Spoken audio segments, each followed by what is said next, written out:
As you all know, before Greg Papa started as the play-by-play voice of the San Francisco 49ers, he was with the Raiders for 2 decades.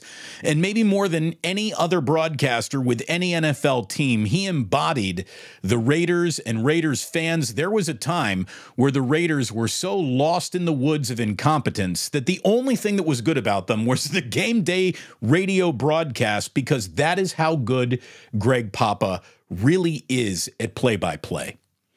Greg Papa, to me, is the top shelf liquor of football radio play-by-play. I don't know if there's ever been anyone who paints a vivid picture of what 22 men are doing on a field all at the same time. Greg Papa is A++ when it comes to being a football play-by-play guy. And really, that's the job. Like, for whatever he says about other things, however offensive he might have offended anyone, you know, it doesn't matter. He's so good at his job. He is such a conduit for your fans to connect to your team that it would be crazy to let a guy like that go. Well, Mark Davis did. One of the reasons, and going back to where this all started, is simply that Al Davis loved Greg Papa, and that feeling was mutual.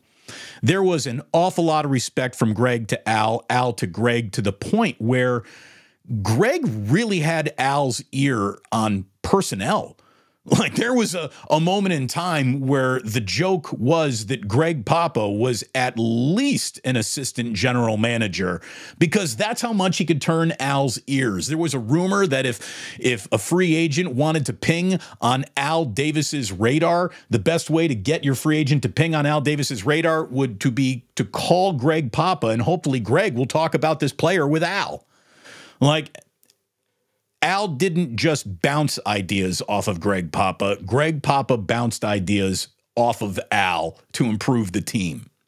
So there was probably a more unique relationship between Greg Papa, the play-by-play guy, and the team that he did play-by-play for than most play-by-play men had ever had in the history of sports. That's how tight that connection between Al Davis and Greg Papa was.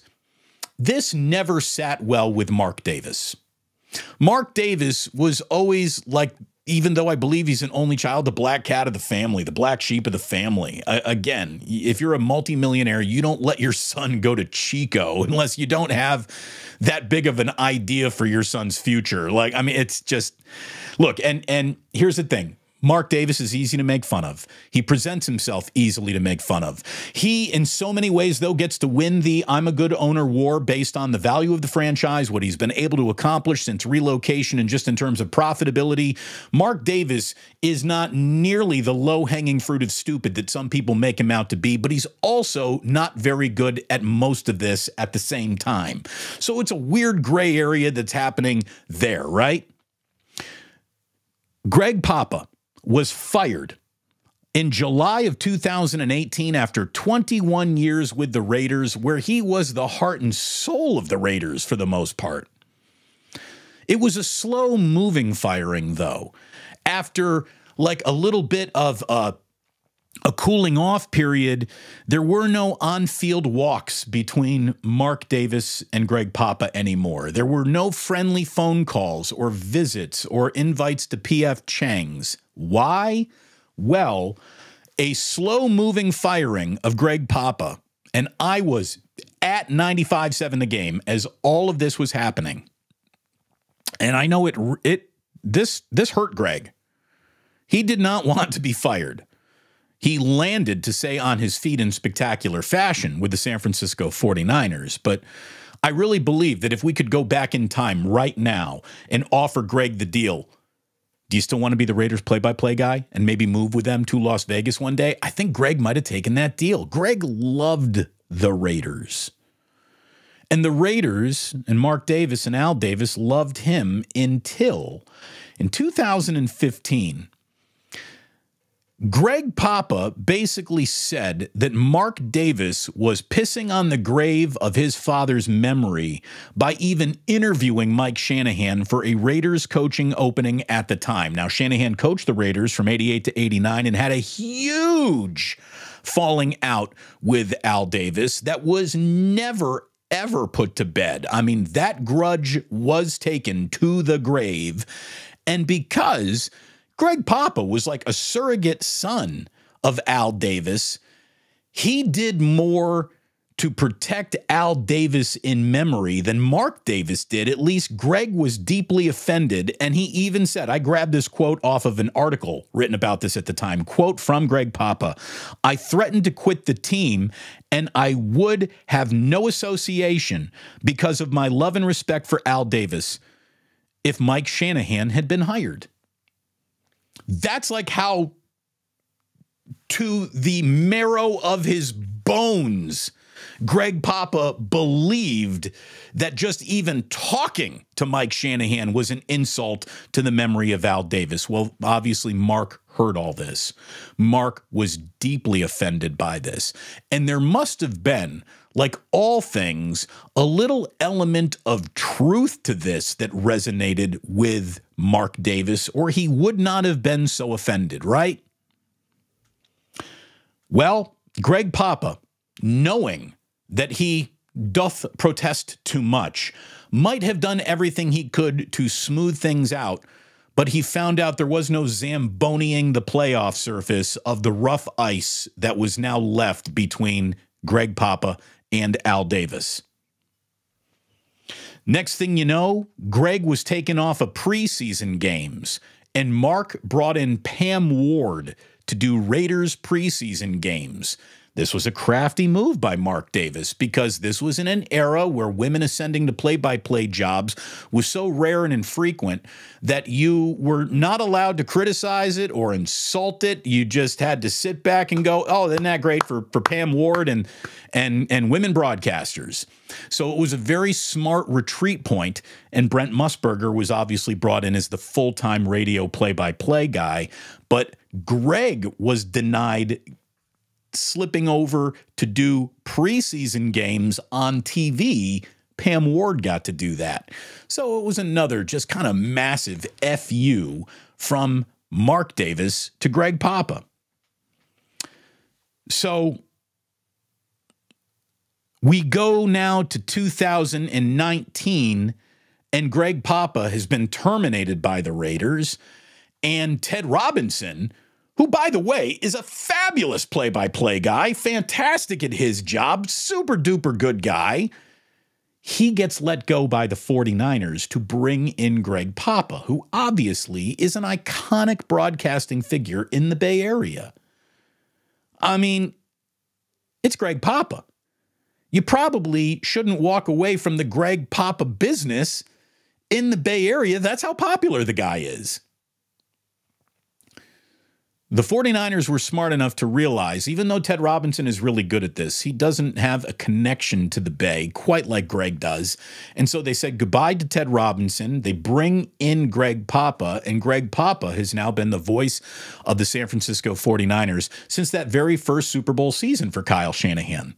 So Greg Papa has already reached a Super Bowl before the Raiders have. So he's got that feather in his cap. But it's nothing like the feather that he could put in his cap this upcoming Sunday. Let's fast forward to right now.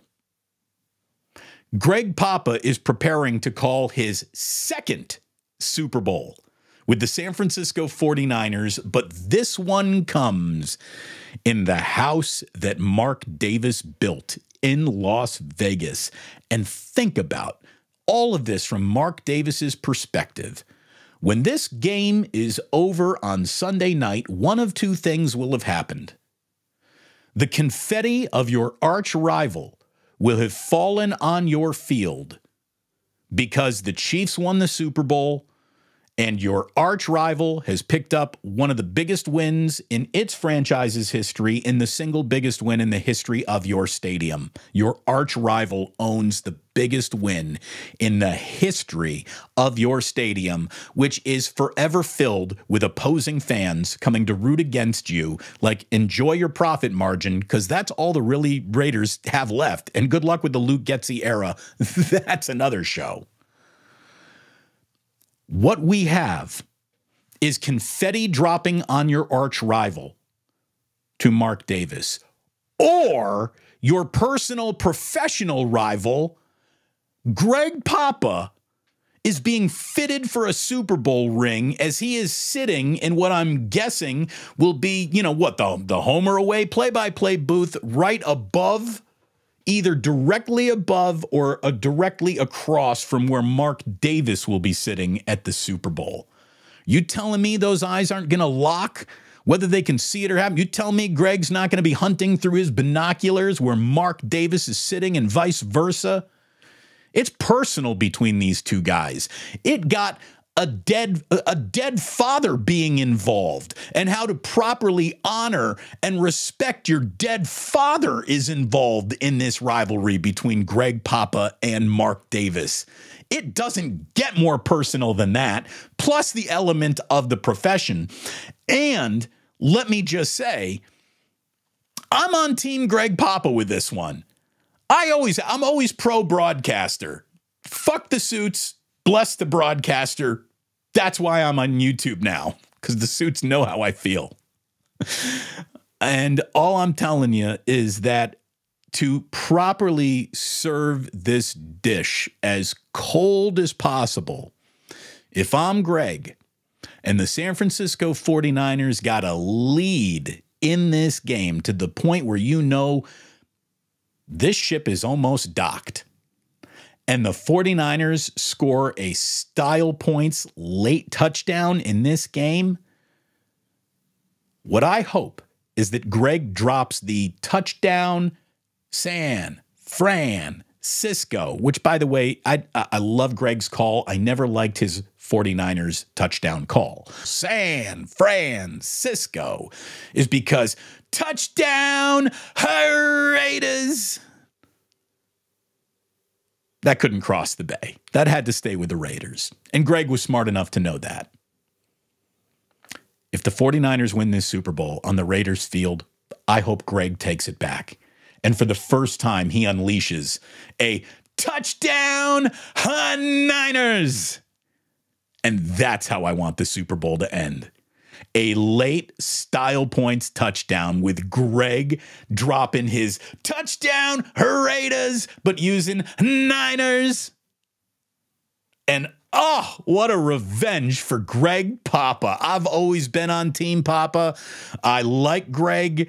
Who's had a better 21-year run, Greg or the Raiders? The best Raider there was Greg Papa through an awful lot of that run. He loved that team.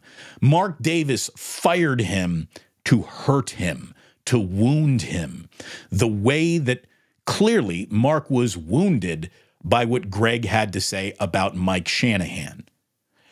And there's this. And this is just the cherry, boop, right on top of the sundae. It's Mike Shanahan's kid, Kyle, coaching the 49ers.